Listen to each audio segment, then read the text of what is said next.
আর একটা প্রশ্ন, হকার উচ্ছেদ হচ্ছে বলে তোদের শুভেন্দু সরকার কি রে, তিনি এই গরিবের সরকার? সমস্ত স্টেশনে হকার উচ্ছেদ হচ্ছে কেন? হকারদের আজকের ঘরে কান্নার রোল, তাদের খাওয়া নেই। কে বলছে? সিপিএম সরকার বলছে। কে বলছে? কংগ্রেস সরকার বলছে, কংগ্রেস বলছে। কে বলছে? টিএমসি বলছে। আরে বাবা, এই হকার গুলো তৈরি করেছে কারা? বামফ্রন্ট আমলে 43,000 শিল্প বন্ধ হয়ে গেছে। সেই শিল্প বন্ধ হওয়ার জন্য সেই কর্মীগুলো কি করেছে? তারা হকারে পরিণত হয়েছে। তাহলে সেই হকার গুলো তৈরি করেছিস তোরা।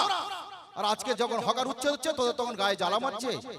সরকারের নির্দিষ্ট প্ল্যান আছে, হকারদের জন্য নিশ্চয়ই পুনর্বাসনের ব্যবস্থা করবে, সে নিয়ে তিনি ভাবছেন। এ নিয়ে তোদের এত গাত্রদাহ কেন?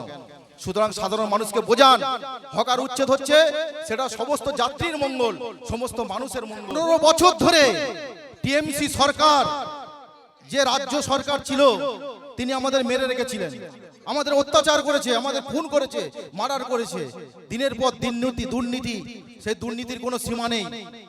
সেই দুর্নীতির জন্য আজ পশ্চিমবঙ্গ সরকার হটে গেছে, সরে গেছে। আজ নতুন সূর্য উদয় হয়েছে, আজ আমরা স্বাধীন হয়েছি, আমরা প্রাণ ফিরে পেয়েছি। এইবার বলি যে আজকে কেন আমরা বিজেপি পার্টি করব? বিজেপি পার্টি করছি কেন? আজকে আমাদের জীবনে কতগুলো সমস্যা তৈরি হয়েছে।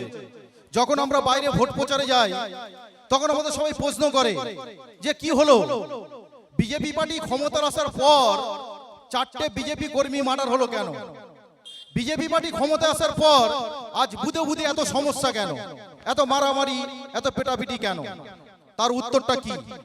তার উত্তরটা হচ্ছে, যারা পুরনো বিজেপি কর্মী ছিল, তারা আগামী দিনে যারা টিএমসি চোর ছিল, সেই চোরদের সঙ্গে নিয়ে আজকে তারা বলছে আমরা প্রকৃত বিজেপি। তারাই বুধে সমস্যা তৈরি করছে। এর বিরুদ্ধে আমাদের রুখে দাঁড়াতে হবে। এই বুধে সমস্যাগুলো হচ্ছে, যার জন্য আজকের আমাদের কর্মীরা মার খাচ্ছে। আমি এই মঞ্চে দাঁড়িয়ে বলছি, আগামী 2 মাসের মধ্যে, মানে আগামী 1 মাসের মধ্যে সরকার আসার পর আমি নিজে দাঁড়িয়ে থেকে 6খানা ডায়েরি করেছি। আমি নিজে না, আমার কর্মীরা মার খেতে, তাদের সঙ্গে করে আমি বাড়ি থানায় তাদের বিরুদ্ধে ডায়েরি করেছি। কাদের বিরুদ্ধে? টিএমসি গুন্ডা বাহিনীর বিরুদ্ধে। তাহলে আমাদের সরকার, আমরা কোথায় সুস্থ থাকবো তা নয়, আমরা অত্যাচারিত হচ্ছি। এর মধ্যে দিয়ে কি প্রমাণ হচ্ছে? আমাদের সরকার শান্তির সরকার, আমাদের সরকার সন্ত্রাসের সরকার নয়, আমাদের সরকার লুটেরা সরকার নয়, আমাদের সরকার নারী লুণ্ঠতি সরকার নয়, আমাদের সরকার দরিদ্রের সরকার, মেহনতি মানুষের সরকার। আমরা কখনো খুন খারাপি করতে শিখিনি, আমরা কখনো ঘর লুট করতে শিখিনি। এই তার বড় প্রমাণ। আজকে মাননীয় শ্রদ্ধেয় সভাপতি মহাশয় শ্রমিক ভট্টাচার্য বলেছেন, 4 তারিখের পরে যারা ঝান্ডা নিয়ে বিজেপির তলে এসছে, বিজেপির ঝান্ডা তলে এসছে, তারা টিএমসির গুন্ডা বাহিনী, তাদের থেকে সাবধান থাকুন। তবে আমরা কি বাঁচবো না? আমরা কি মার খাবো? আমরা কি দিনের পর দিন ডায়েরি করব, দিনের পর দিন এফআইআর করব? না, প্রশাসন আমাদের পক্ষে। আপনারা দেখতে পাচ্ছেন দিনের পর দিন, যখনই পেপার পড়ছেন, যখনই সংবাদ মাধ্যমে যাচ্ছেন, দেখছেন দিনের পর দিন টান থেকে শুরু করে কত চুরি, কত দুধ চুরি ধরা পড়ছে। আর শুধু তাই নয়, অভিষেক মঞ্চে দাঁড়িয়ে কি বলেছিল? 4 তারিখে ভোটের পর নাকি ডিজে বাজবে, আর তার প্রমাণ আমরা পাচ্ছি। যখনই কোনো বুথ সভাপতি, যখনও কোনো সাংসদ, যখনও কোনো এমএলএর বাড়িতে পুলিশ হানা দিচ্ছে, পুলিশ সিজ করছে, দেখা যাচ্ছে বস্তা বস্তা ত্রাণের চাল, বস্তা বস্তা টাকা, বস্তা বস্তা শাড়ি, আর তার সঙ্গে মজুত করা আছে ধারালো অস্ত্র। ধারালো অস্ত্র, বড় বড় শট, বোম। তার মাধ্যমে কি প্রমাণ হচ্ছে? যদি টিএমসি সরকার ক্ষমতা আসতো, তাহলে আজকে দেখতেন কয়েক হাজার বিজেপি কর্মী মৃত্যু মুখে পতিত হতো, কয়েক লক্ষ লক্ষ ঘর লুট হতো। কিন্তু আজকে দেখুন পশ্চিমবঙ্গে কত শান্তি, একটা ঘর লুট হয় না, একটা বিজেপি, একটা মানুষ মৃত্যু হয় না। তাহলে তার উদ্দেশ্য কি? না, পশ্চিমবঙ্গকে ধ্বংস ডেকে আনা। সেটাকে আমরা শেষ করতে পেরেছি এই বিজেপি সরকারের জন্য। আর কি আজকের প্রশ্ন হচ্ছে, এই তোদের হাটদা অঞ্চলের মাথা খেয়েছি আমরা।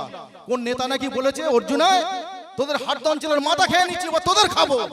আরে বিজেপি কর্মী এক একটা রাবণ, তাদের 10টা করে মাথা। একটা মাথা গেছে কি আছে, আরো 9টা মাথা আছে। জোরদার তালি। সুতরাং তাদের মাথা খেতে পারবি না, তাদের নাকি মাথা খেয়েছিস। আরে একটা মাথা গেছে, আবার অনুব্রত মণ্ডল দায়িত্বে চলে এসেছে, তার পাশে আমরা আছি বুক ফুলিয়ে। সুতরাং মাথা খাওয়া তো সহজ নয়। তাই বন্ধুগণ, আপনারা ভয় পাবেন না। আগামী পঞ্চায়েত নির্বাচনে জোর বাঁধুন। এই চোর, এই দুর্নীতিগ্রস্ত, এই লুটেরা সরকারকে দূর হটান। যেমন আপনারা বিধানসভায় ঢেলে ভোট দিয়েছেন, তেমনি আগামী দিনে পঞ্চায়েতে ভোট দিন, যাতে আমরা বিজেপি ক্ষমতা আসতে পারি। আরেকটা প্রশ্নের সম্মুখীন হয়েছি আজকে সকালে, আরেকটা প্রশ্নের সম্মুখীন হয়েছি। স্কুলে যখন বসে আছি, কয়েকটা মাস্টার আমাকে প্রশ্ন করছে, কিরে তোরা বলছিস টিএমসি কে কোন পার্টি, টিএমসি পার্টি বল, সিপিএম পার্টি বল, কোন পার্টি আজকে বিজেপিতে চান্স নিতে পারবে না, তারা পতাকা ধরতে পারবে না। শ্রমিক ভট্টাচার্য নাকি অর্ডার দিয়েছেন। তাহলে আজকে কেন্দ্রে 19টা বিধায়ক, 19টা সাংসদ কেন তারা সেখানে গেছে এনডি সরকারকে সমর্থন করতে? সে কোনো একটা যুক্তি আছে বন্ধুগণ। এই যে 19টা সাংসদ আজকের কেন্দ্রে এনডিএ সরকারকে সমর্থন করছে, তার পিছনে একটা যুক্তি আছে। কেন আজকের মোদী সরকার তাদেরকে সমর্থন করার সুযোগ দিয়েছে? তাদের হাতে তো ঝান্ডা তুলে দেয়নি। তার কারণ হচ্ছে ভারতবর্ষে মোট 543টা লোকসভা আসন, আর মোদী সরকার, কেন্দ্রীয় সরকার চেয়েছিল 33% মহিলা সংরক্ষণ দিতে। এর কথার মানে কি? যাতে 33% মহিলা বিধানসভা লোকসভা ভোটে দাঁড়াতে পারে। সেখানে ভোট হয়, সেই ভোটে দরকার ছিল 3 ভাগের 2 ভাগ সংখ্যাগরিষ্ঠতা আসন, অর্থাৎ 362টা আসন। কিন্তু কেন্দ্রীয় সরকার পেয়েছে, এনডিএ জোট পেয়েছে কত? মাত্র 298টা। আর এই মমতা সরকার এনডিএর সঙ্গে করে নিয়ে এই মহিলা বিলের বিরুদ্ধে ভোট দিয়েছে 230টা, যার জন্য মহিলা বিল পাস হয়নি। আমাদের মায়েরা যারা নাকি বলতো মা মাটি মানুষের সরকার, তারা মায়েদের জন্য কি করেছে? তাদের ভোটে দাঁড়ানোর অধিকার ছিনিয়ে নিয়েছে। সেই সরকার, আমাদের কেন্দ্রীয় সরকার চেয়েছে তাকে যাতে সে 33% সংরক্ষণের মাধ্যমে ভোটে দাঁড়াতে পারে, সেইটাকে লুপ্ত করে দিয়েছে এই মমতা সরকার। তাই আজকের টিএমসির যারা সাংসদ 19 জন গেছে, তাদেরকে এনডিএ সরকারের শরিক হিসেবে ঘোষণা করেছে, কিন্তু তাদের হাতে পতাকা তুলে দেয়নি। এটাই তার উত্তর। বলছে আগামী দিনে নাকি তাদের টিকিট দেবে। আরে আগামী দিনে ভাবা যাবে তাদের টিকিট দেয় কিনা, সে তো পরের বিষয়। সুতরাং কেন্দ্র একটা নির্দিষ্ট নীতিতে চলে। টিএমসি চোর গুন্ডাগুলো তারা এনডিএ সরকারকে সমর্থন করছে মানে এই নয় যে তারা বিজেপি হয়ে গেল। আর কি বুধের সমস্যা, বুধে আরো সমস্যা আছে। এই সমস্যাগুলো আমাদের মোকাবিলা করতে হবে। কি হচ্ছে না, ঘরে ঘরে দেখা যাচ্ছে যে বিজয় মিছিল হচ্ছে। তারা কি করছে? টিএমসির ঘর থেকে, যারা টিএমসি দালাল, টিএমসি চোর, তাদের কাছে 5,000 10,000 টাকা তুলে বিজয় মিছিল করছে। তারা সব বিজেপি হয়ে গেছে নাকি? তাদের থেকে আপনারা সাবধানে থাকুন, এরাই শেষ করে দেবে পার্টিকে। এদের থেকে সাবধানে থাকুন, আপনারা জোটবদ্ধভাবে কাজ করুন। আপনার বুথে যে আছে তাকে সহযোগিতা করুন। আগামী দিনে সমস্ত গ্রাম বাংলায় পদ্ম ফুল ফুটবেই ফুটবে। আর আরেকটা প্রশ্ন, হকার উচ্ছেদ হচ্ছে বলে তোদের শুভেন্দু সরকার কিরে? তিনি এই গরিবের সরকার। সমস্ত স্টেশনে হকার উচ্ছেদ হচ্ছে কেন?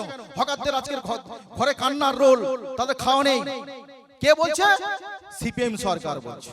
কে বলছে? কংগ্রেস সরকার বলছে, কংগ্রেস বলছে। কে বলছে? টিএমসি বলছে। আরে বাবা, এই হকার গুলো তৈরি করেছে কারা? বামফ্রন্ট আমলে 43,000 শিল্প বন্ধ হয়ে গেছে। সেই শিল্প বন্ধ হওয়ার জন্য সেই কর্মীগুলো কি করেছে? তারা হকারে পরিণত হয়েছে। তাহলে সেই হকার গুলো তৈরি করেছিস তোরা। আর আজকে যখন হকার উচ্ছেদ হচ্ছে, তোদের তখন গায়ে জ্বালা মারছে। সরকারের নির্দিষ্ট প্ল্যান আছে, হকারদের জন্য নিশ্চয়ই পুনর্বাসনের ব্যবস্থা করবে, সে নিয়ে তিনি ভাবছেন। এ নিয়ে তোদের এত গাত্রদাহ কেন? সুতরাং সাধারণ মানুষকে বোঝান, হকার উচ্ছেদ হচ্ছে সেটা সমস্ত যাত্রীর মঙ্গল, সমস্ত মানুষের মঙ্গল। আর আগামী দিনে আমাদের সরকার যে প্রকল্প, যে পরিকল্পনাগুলো নিয়েছে, তা পরপর সফল হবেই। আপনারা জানেন ইতিমধ্যে অন্নপূর্ণা যোজনার টাকা সবার ঢুকতে শুরু করেছে। বেকার ভাতারও ব্যবস্থা করবে, বৃদ্ধ ভাতা, বিধবা ভাতা। অলরেডি বৃদ্ধ ভাতা ও বেকার বৃদ্ধ ভাতা এবং বিধবা ভাতার লিস্ট এসে গেছে পিডিএফ এর মাধ্যমে। আমরা যারা কর্মী আছে তারা ফোন সার্চ করলে দেখবেন যে যেখানে কোন কোন বৃদ্ধরা ভাতা পেত, তারা মরে গেছে অথচ ভাড়া পেত, সেই নামগুলো আপনারা কাটবেন। যারা বৃদ্ধ ভাতা পাওয়ার যোগ্য তাদের ঠিক মারবেন। তাদের যে ভুল ত্রুটিগুলো আছে সেগুলো সমাধান করবেন, করে সেই ফর্ম জমা দেবেন। আগামী দিনে তারা